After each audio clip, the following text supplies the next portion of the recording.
Horror story. It was just another typical evening. One of those evenings where the mundane routine pulls you through the day like a shadow. I had finished work, grabbed a drink, and sat on the couch to zone out in front of the TV. That's when I noticed it, something lying there at the bottom of the hallway, leaning against the front door. A box. I hadn't ordered anything recently. No packages were expected, but there it was, a small, dust-covered box with no markings. No name, no shipping label, not even a to and from. Just plain and anonymous, like it had crept into my home of its own volition. My first instinct was to leave it there, to pretend it didn't exist. But curiosity, that cursed, gnawing curiosity, kept nudging me. I bent down to pick it up, and the instant my fingers brushed against the surface, a cold shock ran through me, like a wave of static from an old television. I hesitated, pulling back for a moment. But again curiosity won. The box wasn't heavy, nor was it very large, about the size of a shoebox, and as I shook it lightly, something rattled inside, faint but hollow. I carried it over to the kitchen table, hands trembling a little more than I cared to admit. As I peeled off the tape, the dim light of the kitchen seemed to flicker, just for a second. The power stayed on, but it felt as though the shadows in the room had shifted, like they were somehow closer, reaching.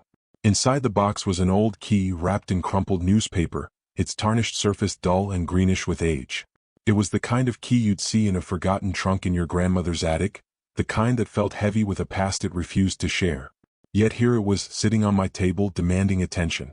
I fished it out, holding it up to the light, feeling the weight of the metal in my palm. The newspaper it was wrapped in seemed foreign, with strange symbols and words I couldn't decipher. My breath caught as I realized the language wasn't like anything I'd seen before. Its letters were twisted, unnatural, as though someone had tried to write with broken fingers.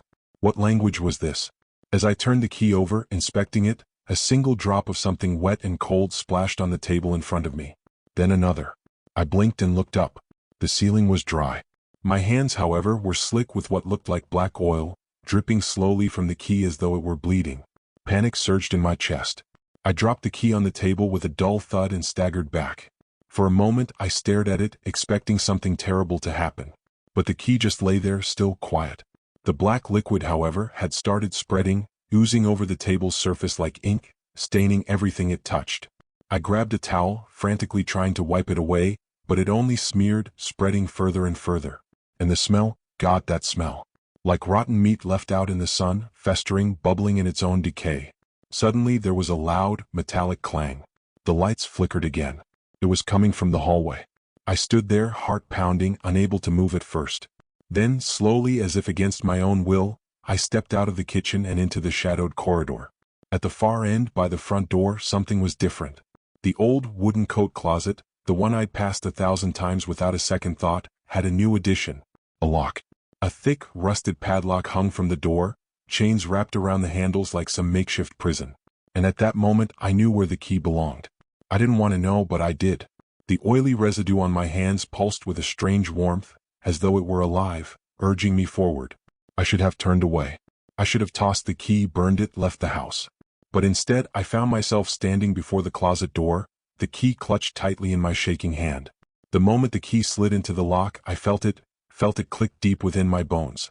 A cold gust of air rushed past me as the lock snapped open, and the chains slithered to the floor like they were retreating, freed from their duty. The door creaked open, just a sliver.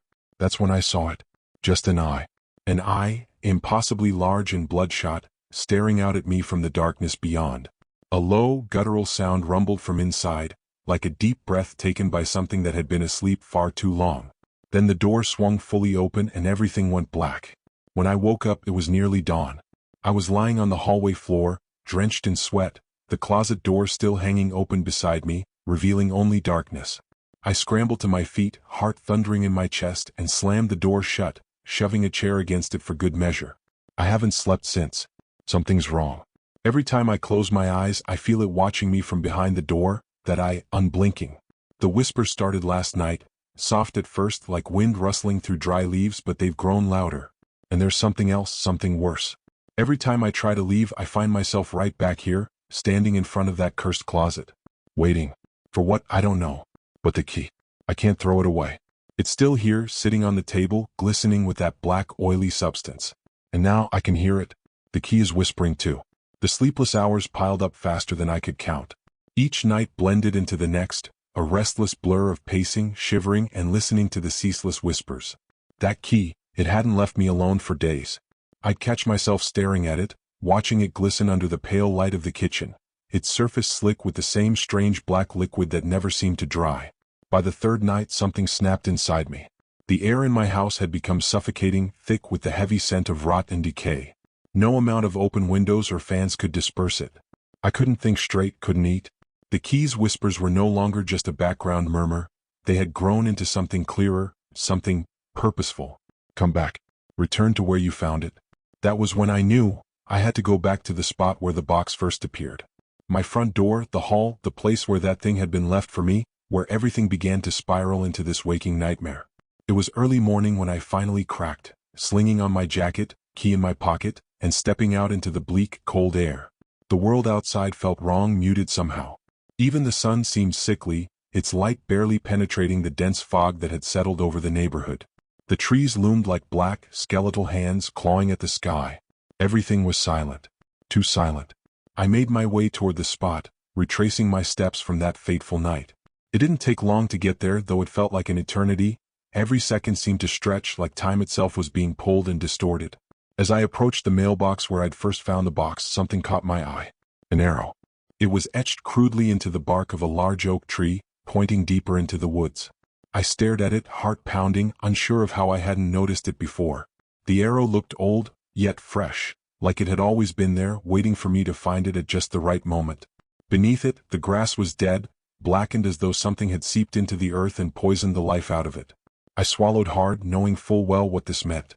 The key, the whispers, the eye that had been haunting my every waking moment, it all led here. I followed the arrow. The fog thickened as I moved deeper into the woods, swirling around me like a living thing, cold and damp against my skin. My footsteps crunched against the brittle leaves beneath me, though the sound seemed hollow, swallowed by the thick mist. And then, in the distance, I saw it. A building. It loomed in the fog, its dark silhouette barely visible at first, as though it were trying to hide. But the closer I got, the more it came into focus. It was an old, decrepit structure, the kind of place that had no business still standing. Moss clung to its stone walls like a parasite, and the windows were black, broken, staring out like empty eyes. The door was wooden, ancient, with thick iron bands running across it. But there was something else, something far worse. The lock. It was unmistakable. The padlock on that door was identical to the one I had seen on my coat closet, the one that had mysteriously appeared in my house only days before. My hand went instinctively to my pocket, fingers closing around the key. It was cold, almost freezing to the touch, as though it had been waiting for this moment as much as I had dreaded it. I stood there, staring at the door, the heavy silence pressing down on me. The whispers had grown louder, almost frantic now, urging me on. There was no turning back. I didn't know what was waiting for me inside, but the pull was too strong, the need to know too overwhelming. With trembling hands, I slid the key into the lock. The metallic clink echoed through the dead woods as the lock clicked open. The door creaked inward, slow and heavy as though it hadn't been opened in years. The moment I stepped across the threshold, the door slammed shut behind me with a force that rattled the very walls. I spun around, heart racing, and grabbed the handle, but it wouldn't budge. The door was locked again from the inside. I was trapped. The darkness inside the building was suffocating, so thick it felt like a weight pressing against my chest. I fumbled for my phone, using the weak glow of the screen to light my way. The floor beneath my feet was cold stone, slick with moisture, and the air was rank with mildew and something else. Something far worse. That smell, that same sickly, rotten stench that had filled my home, was even stronger here, as though the very walls were soaked in it. As I moved deeper into the room, I began to see shapes emerging from the shadows. Old furniture, chairs, tables, all covered in thick layers of dust. But there was something else too. Figures. Figures standing at the edge of the room, just out of reach of the light. No, not standing. Hanging. Dozens of them, swaying gently in the dark. Bodies suspended from the ceiling by thick, frayed ropes, their faces hidden in shadow. My stomach twisted as I took a step back, but my foot slipped on something wet and I stumbled, crashing into a nearby table. The noise echoed through the room like a gunshot, and for a moment, everything was still. Then I heard it. The soft, wet sound of something moving, slithering. I slowly turned my head, the light from my phone casting a faint glow across the far corner of the room. And there it was. The eye. The same eye I had seen in my dreams, impossibly large, bloodshot, its pupil a deep, endless black. It blinked once, slowly, a thin film of mucus sliding over its surface before it fixed its gaze on me. I froze, the air in my lungs turning to ice. The eye stared into me, through me, as though it was searching, probing every dark corner of my mind. Then, without warning, the eye began to move closer, dragging itself across the floor with a sickening squelch. I scrambled backward, my breath coming in ragged gasps, but there was nowhere to run. The eye was enormous now, filling the room, pulsing with a dark, malevolent energy. It stopped mere inches from my face, and I could feel the cold, damp air it exhaled as it stared me down. That's when the whispers changed. They were no longer words, but a deafening roar, a cacophony of voices, screaming, howling in unison, as though the walls themselves were alive with sound. I covered my ears, trying to block it out, but it was no use. The eye blinked again, and I felt it, the deep, suffocating weight of it pressing down on my soul. And then it spoke. Not in words, but in a voice that rattled in my bones, a voice that bypassed my ears entirely and went straight to my mind, filling it with an endless, suffocating terror. You opened the door. I tried to scream, but no sound came out. The eye blinked once more and everything went black. When I woke, I was back in my house. The door to the closet was wide open. And the eye was still watching me.